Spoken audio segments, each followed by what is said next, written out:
আসসালামু আলাইকুম। ভারতের সাথে বাংলাদেশের যেই ভারতের একপাক্ষিক আগ্রাসন চলছে, এটাতে বাংলাদেশের একটা লাভ হয়েছে। সেটা হচ্ছে পুরো জাতি আমরা এক, দেশের প্রশ্নে দেশপ্রেমের জন্য আমরা এক জায়গায় চলে এসেছি। এটা হচ্ছে বাংলাদেশের লাভ। আর ভারতের কিছু মূর্খ ধর্মান্ধ যেসব এই যে বিজেপি আরএসএস যেগুলো আছে, শুভেন্দু অধিকারী সহ যারা এসব করছে, ওদের তো বাথরুম করার পায়খানা নাই, কয়দিন হাগার জন্য গুঁড়ো থাকবে না পেটের মধ্যে, কারণ খাইতে পাবে না তো, গু করতে আসবে, হাগারও দরকার হবে না, বাথরুমেরও দরকার হবে না। আমাদেরকে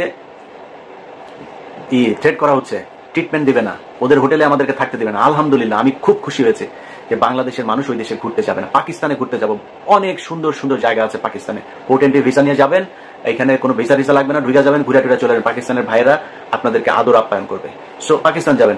যারা ব্লগ করেন, বিভিন্ন ইন্ডিয়ান জামা কাপড় নিয়ে করতেন, কসমেটিক্স নিয়ে করতেন, পাকিস্তানের জামা কাপড়ের মান অনেক ভালো। বিভিন্ন প্রোডাক্ট, বিভিন্ন ইলেকট্রিক সামগ্রী আমরা পাকিস্তান থেকে আনবো, ইন্ডিয়া থেকে আনবো না। আমি বাংলাদেশের যারা কিনা বিজনেস করেন তাদের কাছে অনুরোধ থাকবে পাকিস্তানের সাথে সম্পর্ক আরো সুদৃঢ় করার। গ্যারান্টি দিলাম, এই বাংলাদেশের উপরে যদি কোনো বিদেশি আগ্রাসন, যে কোনো পৃথিবীর যেই দেশেরই আগ্রাসন আসুক, সবার আগে বাংলাদেশের মানুষের সাথে পাকিস্তান দাঁড়াবে। অতএব তাদের অর্থনৈতিক যে ভিত, সেটা মজবুত করার জন্য আমরা তাদের কাছ থেকে জিনিস কিনবো, আমাদের জিনিস তারা কিনবে, তাদের সাথে সাংস্কৃতিক, অর্থনৈতিক, রাজনৈতিক সব ধরনের একটা সম্পর্ক হইতে হবে। 1971 সাল ইজ গন, আমরা 71 সাল নিয়ে তাকাই না।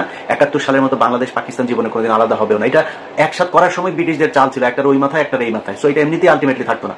আমরা এখনো এক হইতে চাই না, কিন্তু সম্পর্কটা মজবুত হইতে হবে। আমার দেশের কোনো সমস্যার জন্য যাতে পাকিস্তান তাদের পারমাণবিক অস্ত্র থেকে শুরু করে যা যা প্রয়োজন, সেটা যাতে আমরা মনে করতে পারি এটা আমাদের, এবং ভারত সেটার জন্য যেন ভয় পায়, আমাদের সেই সম্পর্কটা তাদের সাথে থাকতে হবে। অতএব আমরা পাকিস্তান যাব।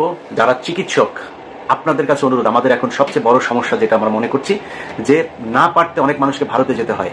আপনাদের বাংলাদেশের চিকিৎসকদের কাছে হাত জোর করে অনুরোধ করছি, বাংলাদেশে অনেক খারাপ ডাক্তার আছে, অনেক খারাপ হাসপাতাল আছে, অনেক ভালো মানুষও আছে।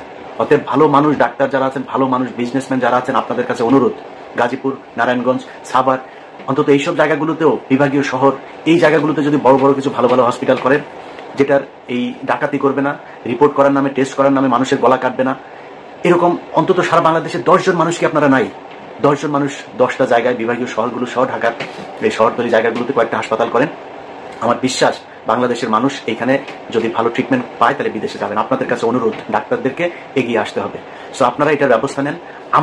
আমার যতটুকু গ্রহণযোগ্যতা আছে, আমার যতটুকু পরিচিতি, আমার সোশ্যাল মিডিয়াতে যতটুকু মানুষের কাছে যেতে হয়, আমি আপনাদের এই হাসপাতাল করার জন্য যত প্রচারণা দরকার আমি আমার জায়গা থেকে করব। সবগুলো ক্ষেত্রে আমি আপনাদের সাথে থাকবো। আপনাদের কাছে অনুরোধ, এই চিকিৎসা খাতটাকে একটু বাঁচান, বাংলাদেশের মানুষ যাতে আর ইন্ডিয়াতে চিকিৎসার জন্য যেতে না হয়। অতএব আমরা যেই অবস্থাটা দেখছি, এটাতে আমার বিশ্বাস ভারতের এখনো ক্ষতি হচ্ছে, সামনেও ক্ষতি হবে। কারণ আমাদের ভেতরে যে দেশপ্রেম, যে ভারত বিরোধী আমাদের যেই মানুষের ভেতরে একটা সেন্টিমেন্ট তৈরি হয়েছে, সেটাকে তারা আরো পোক্ত মজবুত করছে, শুধু একটা দল ছাড়া, সেটা হচ্ছে এই আওয়ামী লীগ। অতএব ওদের বাপের জন্ম হয়েছিল অবৈধভাবে, ওর বাপের হচ্ছে ইন্ডিয়ানরা, আর ওদের ভিতরে রক্তটাও ঢুকে আছে। ওইটা যত আওয়ামী লীগ যারা করে সবগুলি হচ্ছে গিয়া ওদের এই রক্ত হচ্ছে গিয়া, মানে ওরা সব জাউরা। এই জাউরাদেরকে কোনোদিন আপনি পাবেন না। এখনো পর্যন্ত তেনা পেঁচায়া পুচায়া ওদের গ্রুপগুলোতে, আমার আগের প্রোগ্রামটা করেছি না, সেখানে আমি তো ওদের গ্রুপের মধ্যে ছিলাম। সেখানে ওদের কাজ হচ্ছে বিভিন্ন ধরনের আপনার করা, এই যে বানানো, কি বলে, রিপোর্ট, এগুলোরে ওরা এই এই আমেরিকাতে, তারপর ইউরোপের বিভিন্ন দেশের বিভিন্ন গোয়েন্দা সংস্থার কাছে ওরা এগুলো পাঠাচ্ছে। সেখান থেকে নিজের মজুমদার ওগুলি ইমেল অ্যাড্রেস দেয়, এই ইমেল অ্যাড্রেসে এইটা লিখে পাঠান, এইভাবে লিখে দিচ্ছে।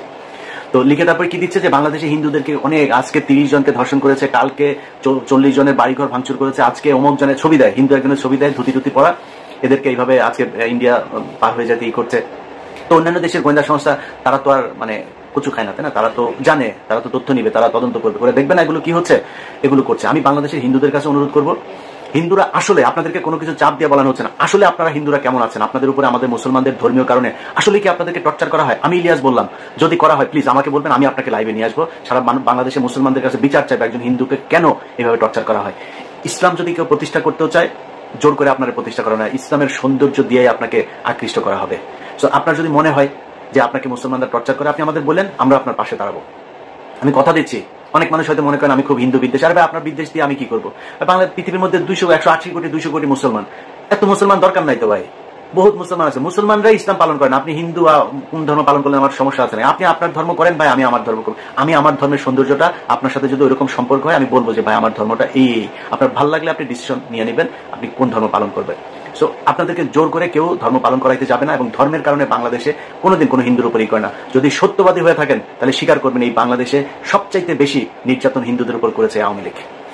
অতএব সাধারণ হিন্দু আপনারা যারা আছেন, আপনাদেরকে বলবো আপনারা সারা দেশের সবাই মিলে একটা সমাবেশ করেন, ঢাকাতে একটা ডেট দেন, আপনারা ওই সমাবেশে আসেন। আপনাদের সাথে আমাদের লোকজন থাকবে, আপনাদের সাথে সংহতি জানানোর জন্য। সারা পৃথিবীকে আপনারা জানিয়ে দেন যে বাংলাদেশের হিন্দুরা আসলে কেমন আছে।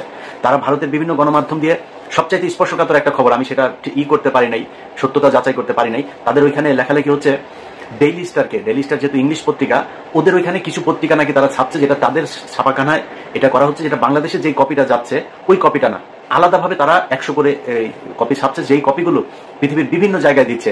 ওই কপিগুলোর ভেতরে তারা এই হিন্দুদের উপরে খুব টর্চার হচ্ছে, সব ঠিক থাকছে, এই দিকের পেজ ওই দিকের পেজ সব ঠিক রেখে শুধুমাত্র হিন্দুদের কিছু নিউজ, এই সংখ্যালঘুদের উপর নির্যাতনের কিছু নিউজ সেখানে ঢুকিয়ে দেওয়া হচ্ছে। ওই কপিটা তখন পাঠিয়ে দেওয়া হচ্ছে। এখন একটা ইংলিশ পত্রিকার যখন মূল কপি আপনাকে প্রিন্ট কপি যখন দেওয়া হবে, তখন তো একটা দেশ বিশ্বাস করবো আচ্ছা ডেইলি স্টারের মতো পত্রিকা এটা বলেছে, তাহলে তো বোধহয় এটা সত্যি। এটা করা হচ্ছে, আমি মনে করি গোয়েন্দা সংস্থার এটা যাচাই করে দেখা উচিত। আমি লাস্ট প্রোগ্রামে যেই স্ক্রিনশট, ওখানে অনেকের ফোন নাম্বার আছে। লেফটেন্যান্ট কর্নেল রেদওয়ানকে শুনলাম গ্রেপ্তার করা হয়েছে, জেড খান পান্না তাকে গ্রেপ্তার করা উচিত। যে ফোন নাম্বারগুলো, বাংলাদেশি ফোন নাম্বারগুলো যেখানে দেওয়া আছে, অনেকের ছবি অনেকের ভিডিও সেখানে প্রচার করা হয়েছে, আপনাদের উচিত তাদেরকে ধরে জিজ্ঞাসাবাদ করা। পরবর্তীতে আমরা 10 তারিখের একটা ষড়যন্ত্রের কথা 8 তারিখে প্রচার করেছিলাম, 30 তারিখেটা 29 তারিখে প্রচার করেছিলাম। সামনে হয়তো এরকম অনেক কিছু হবে, সেটা আমি জানবো না, প্রচার হবে না, প্রকাশ পাবে না, তখন তারা একটা বিশৃঙ্খলা তৈরি করার চেষ্টা করবে। তো আমি মনে করি যে আপনাদের উচিত এই বিষয়গুলো খুব, গোয়েন্দা সংস্থার বিশেষ করে এই ব্যাপারে তৎপর হওয়া উচিত। তারা কি করছে, এই কারা কারা ছিল, এই নাম্বারগুলো কাদের কাদের, তাদেরকে ধরা উচিত। তো যাই হোক, আমরা অনেকের কাছেই শুনি যে বর্তমান সরকারের সময়ও আমরা অনেক সমালোচনা করছি। এই সমালোচনা কেন? আমি আমার কথা বলি আর কি, আমি আসলে কোনো দলের কাছ থেকে সুবিধা পাওয়ার জন্য এই 5 বছর এত ঝুঁকি নিয়ে এত কিছু করি নাই। এখন আমি ধরেন ডক্টর আসিফ নজরুলের বিরুদ্ধে কথা বলেছি, আমি বিএনপির ফখরুলের বিরুদ্ধে কথা বলেছি। এখন আমি যদি বাংলাদেশে যাই, আমার কি করবেন? আমার মানে মেরে ফেলবেন, আমার জেলখানায় নিয়ে ঢুকাবেন না তো? আওয়ামী লীগের সময় তো এর চেয়ে ভয়ঙ্কর অবস্থা। আমি বাংলাদেশে যাওয়া মানে আমি ডেড, মানে শুধু মারা যাওয়াই অন্য জিনিস, মানে মারা যাওয়ার আগে যে আমার উপরে কত টর্চার চলতো সেটা আপনারা অনুমান করতে পারেন। ওই সময় ভাই কথা বলেছি, আর এখন আমার কি করবে বাংলাদেশে গেলে, কিসের জন্য কথা করতে হবে, আপনার ভয় পাইতে হবে। সো আমি মনে করি ফখরুল ইসলাম কিছু কথা বলেছে, এই কথাগুলো বিএনপির কথা না, কারণ বিএনপির তারেক রহমানও এই কথা কোনোদিন বলে নাই, বিএনপির কোনো সাধারণ কর্মীও এই কথা কোনোদিন বলে নাই। সো এই মির্জা ফখরুল ইসলাম আলমগীরের অনেক কথাবার্তা, এগুলোকে ঠিক করতে হবে। ইসকনের ব্যাপারে, ইসকন নামটা মুখে আনতে আপনার মির্জা ফখরুলের মনে হয় লজ্জা লাগছিল, তার খালি মায়া লাগে আওয়ামী লীগের জন্য। বিএনপির কর্মীদের উপরেও সে চড়াও হয়, বিএনপির কর্মীরা একটু স্লোগান দিলে সে স্টেজে খেপে যায়, তার সাথে কেউ একজন দেখা করতে গেলে সে খেপে যায়।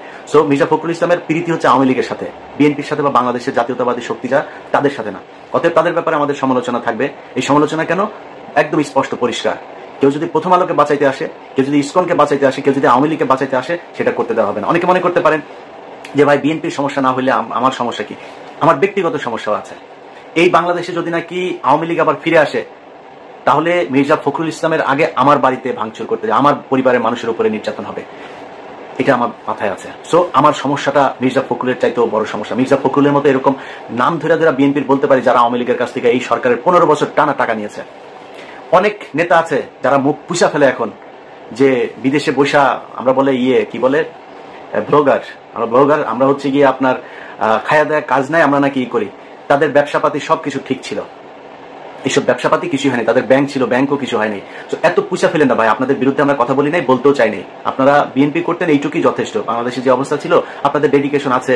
মির্জা ফখরুলও মনে করেন যে বিএনপি যে অন্তত করতো, এটাও সমস্যা, এইটুকুর প্রতি রেসপেক্ট তাদেরকে দেখাই, যে কারণে অনেক কিছু বলি না। বিএনপি নিয়ে যদি অনুসন্ধান শুরু করি না, তাহলে মুখ দেখাইতে পারবেন, অনেক সমস্যায় পড়বেন। অতএব আমাদের ব্যাপারে কথাবার্তা বলতে গেলে না, একটু মুখে লাগাম টেনে তারপর কথা বলতে হবে। এই দেশে আপনাদের পাশে কোনো মিডিয়া ছিল না, আমরা ছিলাম। যাদেরকে এখন ব্লগার বলেন না, এই ব্যক্তিরা ছিল আপনাদের পাশে। খুব হিসাব করে কথা বলতে হবে। আমরা টাকা পয়সা নিলে না বিএনপির কাছ থেকে না, এখানে এতদিনে 3-4টা মিলিয়ন ডলারের বাড়ি থাকতে আওয়ামী লীগের সময়ে এইসব অফার আমাদের ছিল, আমরা সেগুলোতে যাইনি। অতএব আমাদের এত সহজে কিনা ফেলতেও চায় না, বিক্রি করে দিতেও চায় না। কথা বলতে গেলে খুব হিসাব করে কার বিরুদ্ধে বলছেন ওটা বলতে হবে ওইভাবে। তো যাই হোক, আমরা কোন সরকারের বিরুদ্ধে না। ইউনূস সরকারের এক সাংবাদিক লিখেছে আমার নাকি বাংলাদেশে যাইতে সমস্যা, এটা বোঝানোর জন্য নাকি করছে। আমি আমার ভিডিওতে বলছি আমার বাংলাদেশে কোনো সমস্যা নাই। ডক্টর ইউনূসের বিরুদ্ধে কিছু বলেছি, নাহিদের বিরুদ্ধে কিছু বলেছি, আসিফের বিরুদ্ধে কিছু বলেছি, অন্য অনেক আছে তাদের বিরুদ্ধে কিছু বলেছি, বলি নাই তো। ইভেন কি হাসান আরিফ, হাসান আরিফের পুত্রবধূ সে আপনার করছে, আপনার তার বিরুদ্ধে করছে, সেটা নিয়েও তো এখনো পর্যন্ত কোনো কথা বলিনি। তো আমরা এদের বিরুদ্ধে তো না, আমরা হচ্ছে বিশেষ বিশেষ ব্যক্তিদের বিরুদ্ধে, যারা প্রথম আলো, ইসকন, ভারত তাদেরকে বাঁচাইতে চায়, ভারতীয় চরেদেরকে যারা শেল্টার দিতে চায়, আমরা তাদের বিরুদ্ধে। তাদের বিরুদ্ধে যদি মরার মতো পরিস্থিতি যদি তৈরি হয়, আমি ইলিয়াস, আমার যদি কোনোদিন ধরেন কোর্টের মধ্যে দেখেন না, পুলিশ আমার 2 হাত পা ধরে তারপরে পুলিশ আমার কোর্টে উঠাচ্ছে বাংলাদেশে, ওইখানে দাঁড়ায়ও আমার সর্বোচ্চ, আমার মুখ যদি চেপে না ধরে ওইখানে দাঁড়ায়ও আমি ভারতের বিরুদ্ধে কথা বলে যাবো, কোনো কিছু দিয়ে ঠেকাইতে পারবে না। এইটুক ইমান ভেতরে আছে। অতএব আমাদেরকে এই কোনো দলের হয়ে কাজ করতে হবে, কোনো কারোর চামচামো করতে হবে, এই জন্য বাংলাদেশে 2000 মানুষ জীবন দেয় নাই। যাদের সন্তান মারা গিয়েছে তাদের কাছে যা জিজ্ঞেস করেন কেমন লাগে, তারা এই জন্য মারা যায় নাই। এই দেশটা ঠিক হইতে হবে, ঠিক না হওয়া পর্যন্ত যারা ভারতের পক্ষে, আওয়ামী লীগের পক্ষে, এগুলোর পক্ষে দালালি করে যাবে, তাদের ব্যাপারে আমার এই আন্দোলন চলতে থাকবে। আমরা যেটা করছি আসলে এটা শুধুই সাংবাদিকতা না ভাই, এটা বিপ্লব, এটা বিদ্রোহ। অতএব মাথায় রাখতে হবে যে যে কোনো পরিস্থিতিতে আমাদের উদ্দেশ্য একটাই থাকতে হবে, সেটা হচ্ছে ভারত কোনোভাবে এই দেশে দাদাগিরি করতে হবে। আপনি চুরি করেন ভাই, বিএনপির লোকজন আপনারা যেখানে যা পারেন, চুরি বাটপারি যা চলতেছে অনেক কিছু, সেটা বলতেছি না, চলতে থাকুক, সমস্যা নেই, টাকাটা বাংলাদেশে থাকতে হবে। কারোর উপর বেশি জুলুম করেন না। আওয়ামী লীগের জিনিসপত্র সব আপনারা টেক ওভার করছেন, আপনার সুইচিং হচ্ছে, কোনো সমস্যা নাই, এটা নিয়ে কিছু বলছি না, কিন্তু ভারতের ব্যাপারে আর আওয়ামী লীগের লোকজনের শেল্টার দেওয়ার ব্যাপারে খুব সাবধান হইতে হবে। কোথাও যদি শুনি কেউ, সেটা জামাতের আমিরও যদি হয় না, আওয়ামী লীগের কারোর করছেন, আমি তো জামাতের আমিরকে ছাড়বো না। অতএব আমি জামাতের আমিরকে রেসপেক্ট করি, তারেক রহমানকে রেসপেক্ট করি, বিএনপির নেতাদের রেসপেক্ট করি, কর্মীদের রেসপেক্ট করি, ছাত্র শিবির, এই জামাত ইসলাম সবাইকে রেসপেক্ট করি, কিন্তু ওই জায়গায় আমি খুব এক। এইটার জন্য আমার যে কত করবেন, বুঝাবেন, করবেন, এটাতে লাভ হবে না। যাই হোক, আপনাদের কাছে অনুরোধ, বাংলাদেশ একটা ক্রান্তিকাল অতিক্রম করছে, আমরা সবাই এক ভারতের প্রশ্নে।